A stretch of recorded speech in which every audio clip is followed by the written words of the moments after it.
I am Eddie. And I'm Harald. We're from Imminence and you're watching Chaoszine.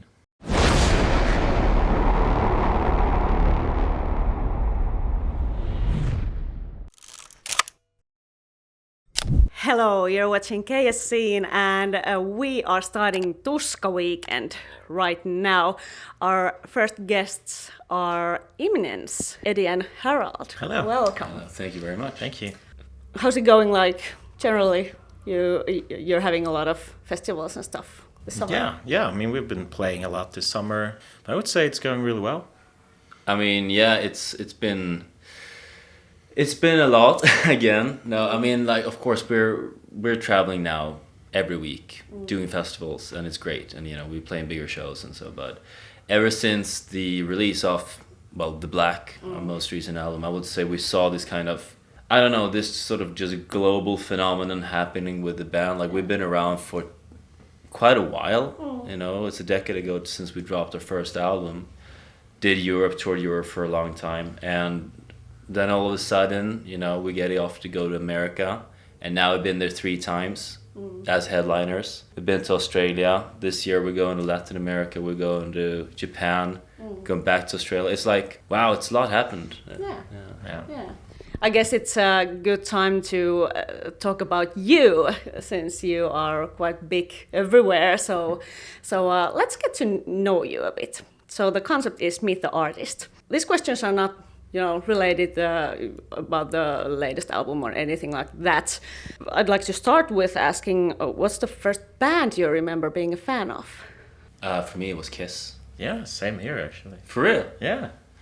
I used to play them in my dad's speaker with the headphones, and like this is the first band I remember thinking was like really cool. Yeah. Right. And I think this was the first like rock band that I ever started listening to.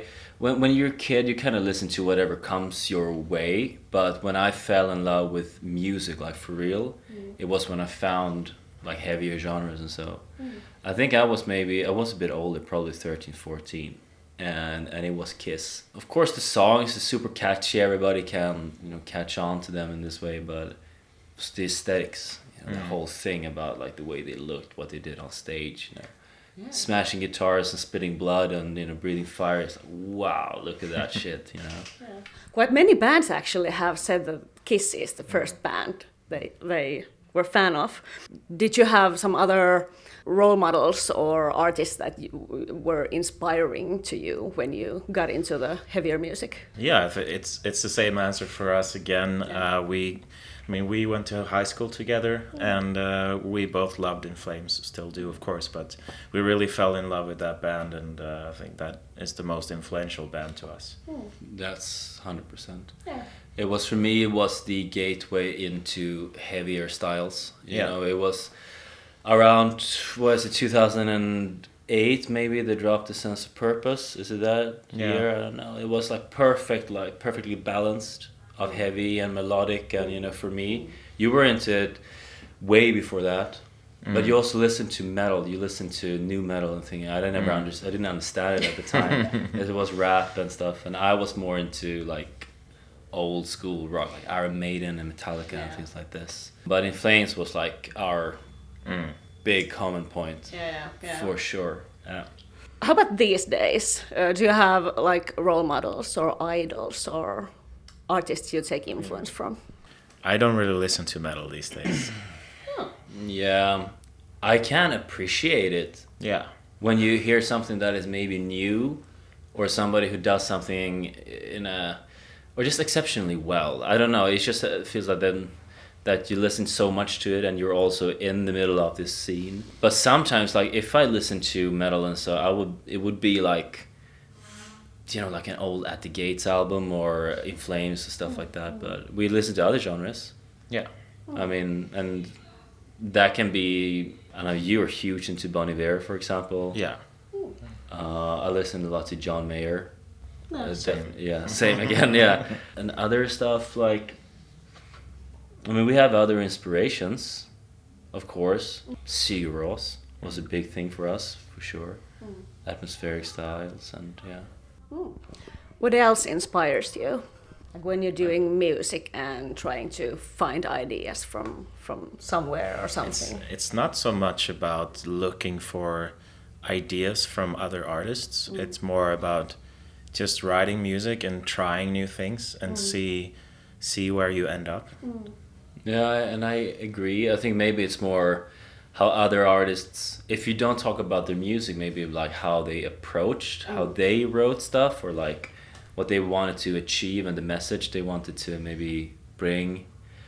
But I think in terms of what Imminence is and what inspires us, I mean, obviously video is super really important for us. Cinematography in general. I don't know if we have like a director or something that is really inspiring, but I just know that this is something that is important to us.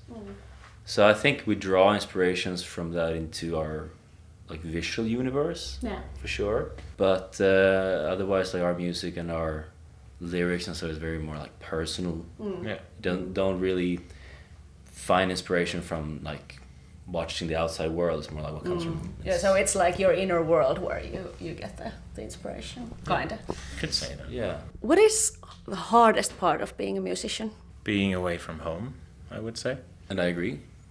It's even if you might really enjoy this lifestyle and it's great, you get to travel, and I never thought I would be able to do that. Meet people, travel, play shows, it's great, it's amazing, but you're away from your loved ones, from your family and whatever it is. What is your relationship with touring life, if you could say so? Like some artists, they love it and they go to see places wherever you are, and they like take all out of it. And some people say that they don't really even love the touring life because it's so exhausting. So what's your relationship with that? I think everyone in the band does it a little bit differently, and I think we all like to see things when we have the chance, but like you say, it's not every day you maybe have a chance to do something. It's not just that hour on stage of your day that where you need it. Like we are a very like self-sufficient band, so our days are kind of packed anyway. We have to take care of other things, being it songwriting or being it running our web store or handling social media or whatever it is, So I think it's also easy to maybe get into the touring routine of like getting out the bus in the morning, get something to eat, you sit in the backstage, and then kind of that's your day, and now everything you've seen is the inside of a venue. So I think you need to take the time, and if you want to experience the places you go, like lately I've been really trying to devote more time for that. Bought an analog camera that I was like, I have to use it, like try to use it almost every day if I go to a new city. So it gets you out, so you get to see the world also. So you created kind of, everyday life, the touring life also. So you like integrated them. So you get to, live easily and go to places so that it's not like taking all your energy, just like touring and working. For me, it's like that at least. It brings me energy to do other things and see other things. So, yeah. Do you go to other bands' concerts a lot? Like when you're at festivals or like generally, do you go to other gigs? I mean, mainly now when we're at festivals, maybe there's a band you wanna see. At home, not so much. It's true. I mean, we live around Malmö area, southern Sweden. We have shows coming around for sure, but mainly you need to go to Copenhagen. I mean, it's not very long to do that, but I don't really go to a lot of shows anymore. But if you're here, at a festival, something you really want to see, then of course you check them out. Yeah, it's like easier when you're at the festival already. Yeah. About your fans, do you get some gifts from fans? Some bands do. Yeah, we do. Has there been something weird or special or? No, it's okay. It's very we mainly get maybe sweets or some bracelets. A lot of bracelets. Yeah. A lot of bracelets. That's kind of culture these days. Right, that I people think do so. bracelets. I think so. I think otherwise, as you say, like sweets or bracelets. Sometimes you've actually been given. I think it's great when people bring you something that has a little bit more meaning to them or so. I remember this lady who lives in Japan. We got this. It was kind of like it's not a bookmark or something like this, but it had some kanji on it, and so it had some meaning, and it was like supposed to bring good luck and you know, for good travels, and so I think it's a nice little tokens that people give you. Yeah. So. Okay. But yeah. Is there something unusual that has happened on stage or during a show ever? Do you have this kind of, you know, stories? Something unusual, like breaking a violin, for example, or For example, or something that you remember that. Yeah, normally it doesn't happen like crazy things for us on stage, but yeah, maybe that's the one that is mostly unusual. That happened once to me in Prague, so that was a sad day. Yeah. like body slamming your violin. It was kind of hand breaking, almost breaking your hand. Wow. I mean, yeah, of course there have been some accidents. Maybe we supported Bring Me the Horizon last summer, and they have like, they say I can use the big stage risers and so on, and like I like to jump and stuff, and I jumped once. It was like high. It was fine. Second time was not fine. Like I jumped, I fell.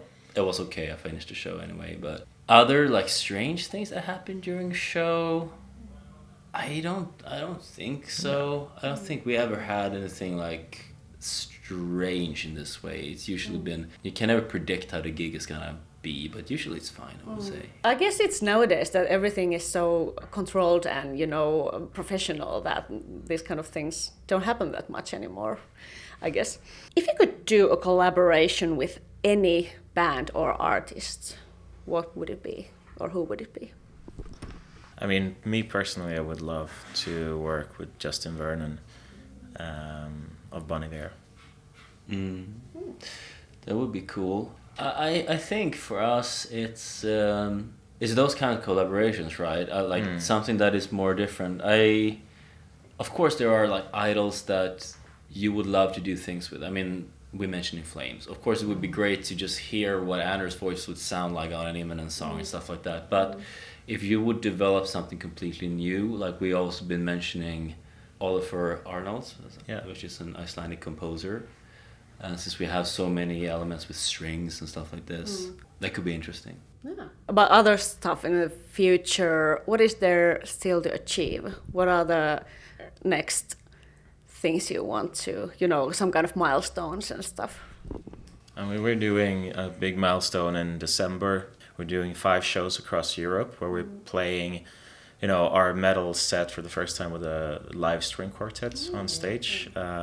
It's going to be the biggest shows we've ever done as a headliner as well. So it's actually also combined with like an acoustic set. Yeah. So like we are mixing our regular plugged set, if you call it that, with the acoustic stuff, and it's all like accompanied by a quartet. And I think that sort of like underlines something unique about the Imminence live experience. Like milestones, I mean, I think this is such a great example because it really sets us apart.